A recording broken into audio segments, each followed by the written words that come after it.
Hello, my dear students. Welcome to our channel and in my class. आज के lecture में अपन बात करने जा रहे हैं क्लास 9 से साइंस से रिलेटेड कुछ इम्पोर्टेंट क्वेश्चन, ठीक है, जिसमें अपन बात करेंगे साइंस के कुछ थ्योरेटिकल क्वेश्चन के बारे में जो हमारे एग्ज़ाम पॉइंट ऑफ व्यू से बहुत ही ज़्यादा इम्पोर्टेंट है और बार बार, ठीक है, हमारे एग्ज़ाम में आने की संभावना है। चलिए तो स्टार्ट करते हैं यहाँ पर क्वेश्चन। लेकिन इससे पहले अपन आपको कुछ बताना चाहेंगे कि यहाँ पर हम किस चैप्टर के बारे में बात करेंगे। यहाँ पर हम बात करेंगे थोड़ा सा फर्स्ट चैप्टर के बारे में, ठीक है, किसके, साइंस के फर्स्ट चैप्टर के बारे में जिसका नाम है मैटर इन आवर सराउंडिंग, ठीक है। इससे रिलेटेड कुछ इम्पोर्टेंट क्वेश्चन देखने वाले हैं, बात समझ में आती है। चलिए यहाँ पर हम लोग बात करेंगे फर्स्ट क्वेश्चन की। फर्स्ट क्वेश्चन हमसे क्या बोला है, देखिए हमारा लैंग्वेज का ही क्वेश्चन है जो कि हमारे फर्स्ट चैप्टर से रिलेटेड है। आपसे बोला है give reason for the following observation.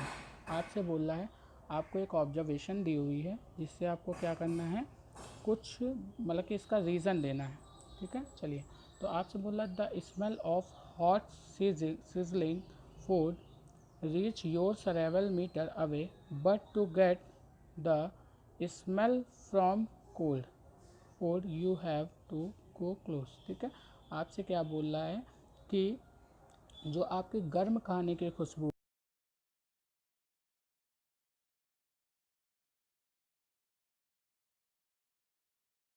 का, यानी कि जो ठंडा खाना होता है उसकी जो आपकी स्मेल होती है वो आपकी कुछ दूर तक नहीं जाती है, मतलब कि वो आपकी स्मेल तभी आपको पता चलेगी जब आप उस फूड के पास होंगे या फिर उसको स्मेल करेंगे। तो ऐसा क्यों होता है, किस रीज़न की वजह से ऐसा होता है, ठीक है। तो चलिए यहाँ पर अपन बात कर लेते हैं क्या रीज़न होता है। तो अगर हम बात करें हॉट स्मेल की, ठीक है, हॉट खाने की, तो हॉट खाने में क्या होता है, जो उसमें से स्मेल होती है, स्मेल किस फॉर्म में होती है भाई, गैस फॉर्म में होती है जो खाने में, ठीक है। हम लोग देखते हैं कई सारी चीज़ें निकलती हैं, वेपर निकलता है, तो वेपर्स के साथ हमारे फूड की जितने भी मसाले होते हैं, काफ़ी सारी चीज़ें होती हैं, उनकी स्मेल होती है, ठीक है। तो वो क्या होती है, हमारी एयर में मिक्स हो जाती है, ठीक है। और हमको पता है गैस के पार्टिकल की काइनेटिक एनर्जी क्या होती है, बहुत ही हाई होती है, ठीक है स्टूडेंट्स। तो यहाँ पे हम क्या बोलेंगे कि गैस के पार्टिकल की अगर मैं काइनेटिक एनर्जी की बात करूं तो वो क्या होती है, बहुत ही हाई होती है।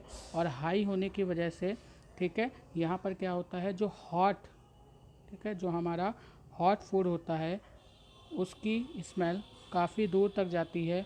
एंड जो कोल्ड फूड होता है, ठीक है, उसकी स्मेल हमारी काफ़ी दूर तक नहीं जाती है। बात समझ में आती है आप लोग को। अगर इसका सॉल्यूशन देख लेते हैं क्या लिखा हुआ है, ठीक है, इसका सॉल्यूशन आप इस तरीके से लिख सकते हैं, ठीक है। लिखा हुआ है particle in the air if fluid with higher temperature acquire higher kinetic energy which aids them, ठीक है। आपसे क्या बोल रहे हैं, जो पार्टिकल्स होते हैं एयर के वो क्या करते हैं, फ्लूइड विद हायर टेम्परेचर, यानी कि हाई टेम्परेचर के साथ, ठीक है, क्या कर जाते हैं, मतलब कि जब हमारे जो एयर मतलब गैस होती है वो क्या करती है, एयर के साथ मिक्स हो जाती है हायर टेम्परेचर में, जिससे उसकी काइनेटिक एनर्जी हायर होती है।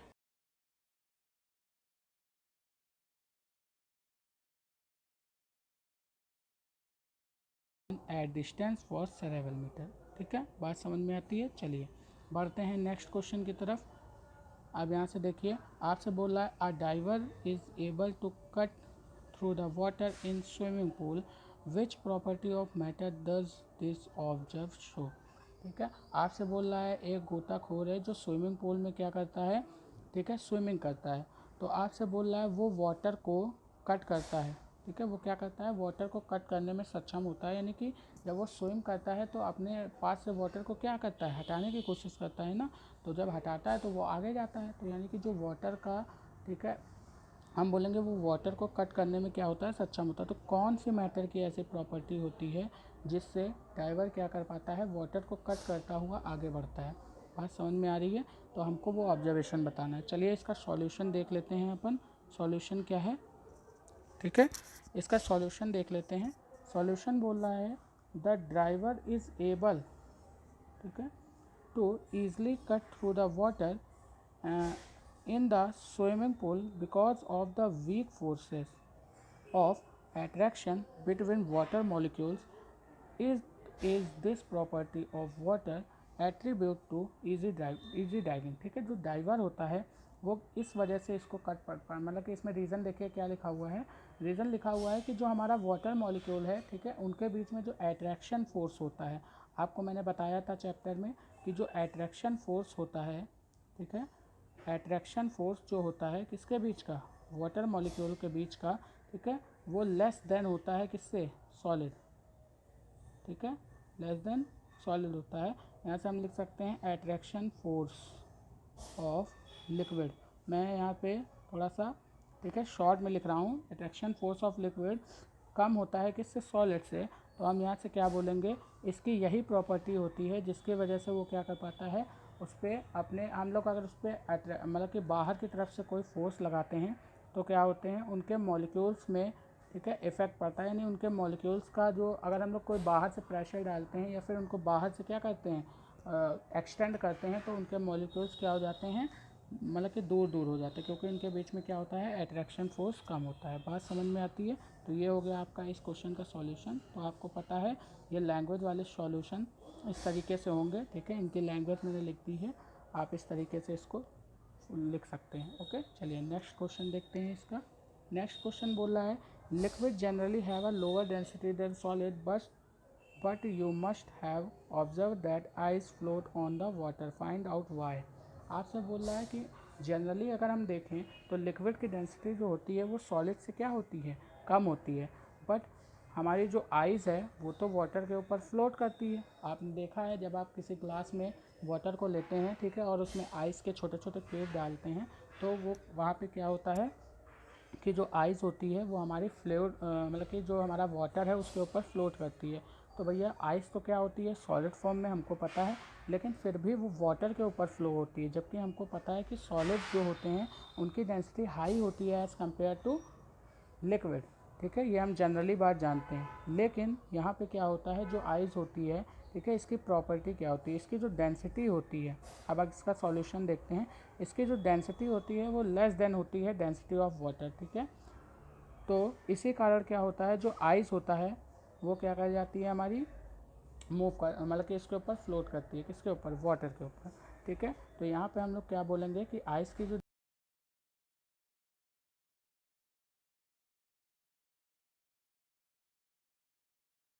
कम होती है सॉलिड से। ठीक है, तो जो सॉलिड होता है वो ज़्यादा डेंस होता है, लेकिन यहाँ पर जो वाटर होता है, ठीक है, वाटर, देखिए आइस क्या है, वाटर का सॉलिड फॉर्म है। तो यहाँ पे इसकी क्या होती है, एक एक्सेप्शन आ जाता है। यहाँ पे क्या आ जाता है कि जो आइस की डेंसिटी हो जाती है, जब हम उसको, जो वाटर है, ठीक है, उसको जब हम सॉलिड फॉर्म में चेंज करते हैं तो उसकी डेंसिटी क्या हो जाती है, कम हो जाती है। ठीक है, बात समझ में आ रही है। जो वाटर है हमारा उसको किस फॉर्म में चेंज करते हैं, आइस के फॉर्म में। ठीक है, तो उसकी हमारी डेंसिटी क्या हो जाती है, चेंज हो जाती है, जिसकी वजह से यहाँ पर हमारा जो आइस है वो वाटर के ऊपर आसानी से फ्लो कर पाती है। बात समझ में आती है। चलिए एक बार सॉल्यूशन पढ़ लेते हैं। क्या लिखा है, density of ice is less than density of water. Okay, density of ice is less than density of water. The low density of ice can be attributed to the small, ठीक है, small pores it has which allow the trap air, hence ice float on water। बात समझ में आ गई ना आपको। चलिए बढ़ते हैं आगे, नेक्स्ट क्वेश्चन देखते हैं।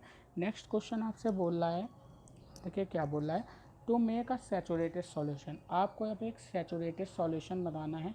आप देखिए ये सेकंड क्वेश्चन का चैप्टर, मतलब सेकंड चैप्टर का क्वेश्चन है। हमने यार पढ़ रखा है, क्या पढ़ रखा है कि यहाँ से हमको एक सैचुरेटेड सॉल्यूशन बनाना। अब आपको सैचुरेटेड सॉल्यूशन पता है क्या होता है, अगर नहीं पता है तो हमने डिटेल में अपने लेक्चर्स में बताया हुआ है।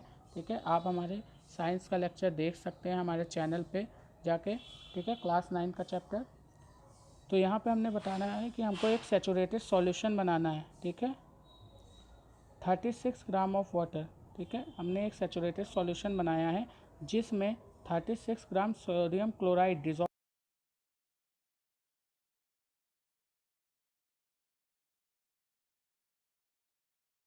टेम्परेचर दिया। देखिए एक टेम्परेचर होता है डिग्री सेल्सियस में, एक होता है केल्विन में। तो यहाँ पे हमको केल्विन में टेम्परेचर दिया हुआ है। ठीक है, तो हमसे बोल रहा है find the concentration at this, आपसे बोला है आप इसका कंसंट्रेशन फाइंड करके बताइए क्या होगा। ठीक है, तो हमको पता है कि कंसंट्रेशन हम लोग दो चीज़ में मेज़र करते हैं, एक होता है मास परसेंटेज में और एक अपन का किस में होता है, वॉल्यूम परसेंटेज में। बात समझ में आती है। तो यहाँ से देखेंगे हम लोग मास परसेंटेज में कैसे सॉल्यूशन निकालेंगे। ठीक है, तो मैं यहाँ पे फॉर्मूला लिख देता हूँ। देखिए फॉर्मूला अपन कैसे लिखेंगे, हम जानते हैं कि जो कंसंट्रेशन होता है वो मास परसेंटेज में क्या होता है।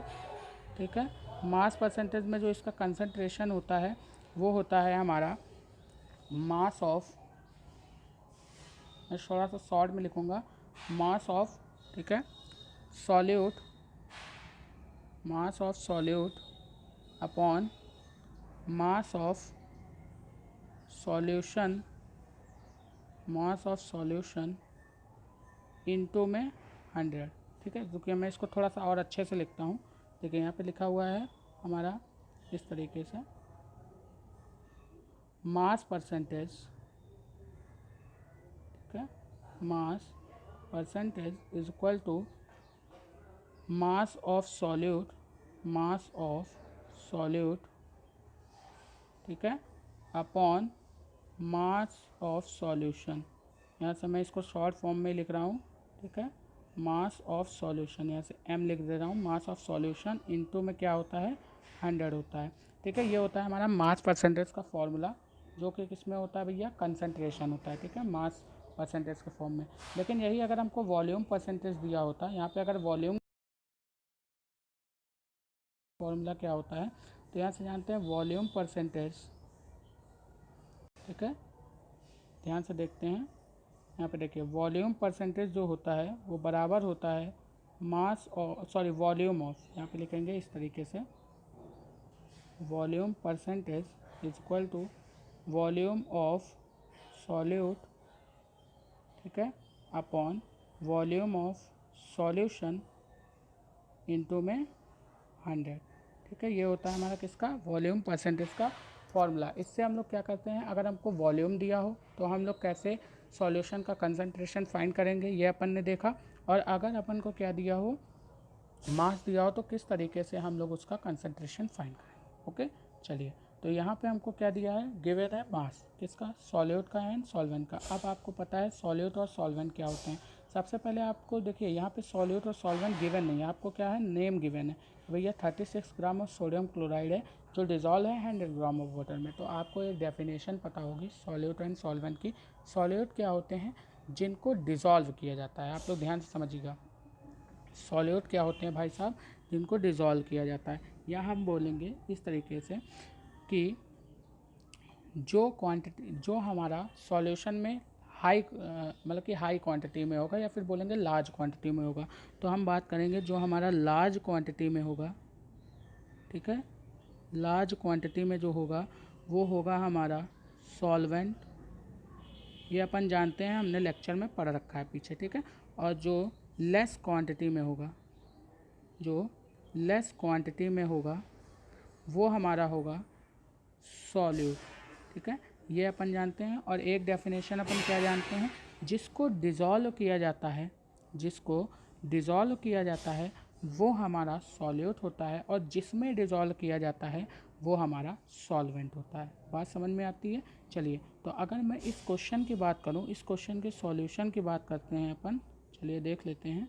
इस क्वेश्चन के अगर अपन सॉल्यूशन की बात करें तो इसका सॉल्यूशन क्या आने वाला है, मैं थोड़ा सा शॉर्ट में ही लिखूँगा यहाँ पे। ठीक है, तो आप लोग देखिएगा। अगर मैं यहाँ पे बात करूँ मास ऑफ सॉल्यूट की, क्योंकि हमको देखिए सारी चीज़ें ग्राम में गिवन है, और ग्राम मास की यूनिट होती है, मास को ग्राम में मेजर करते हैं या केजी में। ठीक है, तो यहाँ पे दिया है 36 gram of sodium chloride dissolve in water. अब किसको डिजॉल्व किया जा रहा है, सोडियम क्लोराइड को। ओके, सोडियम क्लोराइड को डिजॉल्व किया जा रहा है किस में, वाटर में। तो यहाँ पे अगर मैं बात करूँ तो कि सॉल्यूट कौन और सॉल्वेंट कौन, तो मैं बोलूँगा जो सॉल्यूट का काम कर रहा है वो कर रहा है सोडियम क्लोराइड, एंड जो सॉल्वेंट का काम कर रहा है वो कौन कर रहा है यहाँ पे, वाटर। तो हम बोलेंगे यहाँ पे मास ऑफ सॉल्यूट क्या होगा, मास ऑफ सॉल्यूट। ठीक है, अगर मैं सॉल्यूट के मास की बात करूँ तो यहाँ पे सॉल्यूट का मास कितना होगा भाई जी, बताइए जल्दी से, 36 ग्राम। ठीक है, एंड अगर सॉल्वेंट के मास की बात करें, यानी मास ऑफ सॉल्वेंट, तो सॉल्वेंट का मास यहाँ पे कितना होगा, तो यहाँ से हम बोलेंगे 100 ग्राम में डिज़ोल्व है, तो यहाँ से हम बोल देंगे भैया 100 ग्राम। ठीक है। अब अगर बात करें यहाँ पे किसकी कंसंट्रेशन हमसे पूछा जा रहा है, तो देखिए कंसंट्रेशन कैसे बताएंगे। तो सबसे पहले हमको सॉल्यूट का मास पता चल गया एंड सॉल्वेंट का मास पता चल गया। अब हमको पता है कि मास परसेंटेज में कंसंट्रेशन अगर निकालना हो तो कैसे निकालेंगे। तो mass percentage equal to mass of solute, जो हमको गिवन है ऊपर कितना 36 ग्राम, अपॉन मास ऑफ, ठीक है, सॉल्यूशन, मास ऑफ सॉल्यूशन, ये अपन को पता करना है। ठीक है। तो मास ऑफ सॉल्यूट कितना है, मास ऑफ सॉल्यूशन। अब देखिए यहाँ पे हमको सॉल्वेंट का मास दिया है, सॉल्यूशन का मास अपन को गिवन नहीं है। तो देखिए एक हमको गिवन है किसका मास, सॉल्वेंट का मास एंड सॉल्यूट का मास। तो यहाँ से देखिए हम क्या जानते हैं कि जो सॉल्यूशन है, अब देखिए एक मैंने टर्म बताया था आपको कि जो सॉल्यूशन है वो मिलकर बना होता है सॉल्यूट और सॉल्वेंट से। ठीक है। सॉल्यूट और सॉल्वेंट से मिलकर बना होता है कौन, सॉल्यूशन। ठीक है। इतनी बात आपको समझ में आती है। तो यहाँ से अगर बात करें सॉल्यूशन के मास की, ठीक है, मास ऑफ सॉल्यूशन की अगर अपन बात करें, तो जो मास सॉल्यूशन का मास है वो कितना हो जाएगा, सॉल्यूट का मास है 36। ठीक है, बात समझ में आती है। प्लस का अगर मैं बात करूँ वाटर के सॉल्वेंट के मास की, तो वो कितना है 100 ग्राम। तो टोटल सॉल्यूशन जो बनेगा वो कितने ग्राम का बनेगा, 136 ग्राम का बनेगा। ओके, इतनी बात आपको समझ में आती है अच्छे से। चलिए, तो यहाँ पे हमने देखा, अब मैं यहाँ पे एक पूरा टर्म लिखता हूँ, क्या क्या चीज़ें हमने देखी। हमने देखा यहाँ पर, ठीक है, कि मास, यहाँ पे रुकिए एक सेकेंड, देखिए यहाँ पे हमने देखा मास ऑफ सॉल्यूट। ठीक है, सॉल्यूट का मास अपन ने देखा क्या 36 ग्राम। ठीक है, मास ऑफ सॉल्वेंट, सॉल्वेंट का मास अपन ने क्या देखा, सॉल्वेंट का मास हमने देखा 100 ग्राम। एंड मास ऑफ, मैं इसको ऐसे लिख दूँ, मास ऑफ सॉल्यूशन, सॉल्यूशन का मास अपन ने क्या देखा 136 ग्राम। ये चीज़ें अपन को समझ में आ गई।